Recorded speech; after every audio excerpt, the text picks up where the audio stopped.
Poppy theme cake for today's video. Hi guys, it's me Darlene from Snow Cupcakes. So our cake is moist chocolate cake na 7x2 lang ang size, and then ang ating details ay fondant. Bale yung details ng ating cake ay ina-assemble ko na sa ibabaw ng ating 7 inches na baking pan, since 7 inches din yung ating cake. So may difference lang din ng konti.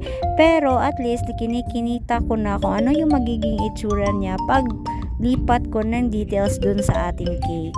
Actually, order ito ng aking sister. Tapos sabi niya sa akin ay parang iguhit ko lang yung icing sa ibabaw ng cake na pag ganitong design yung may puppy.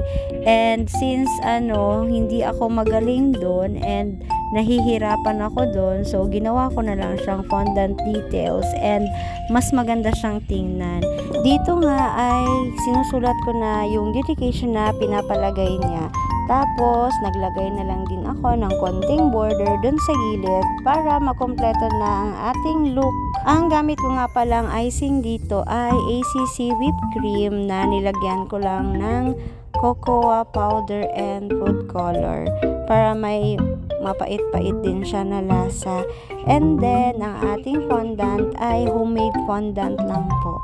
This is a budget cake, pero tingnan niyo naman, quality naman yung binigay ko, diba? Super thankful naman ako kasi nagustuhan ng celebrant yung ating cake. So ito na po ang ating cake. Thank you so much for watching.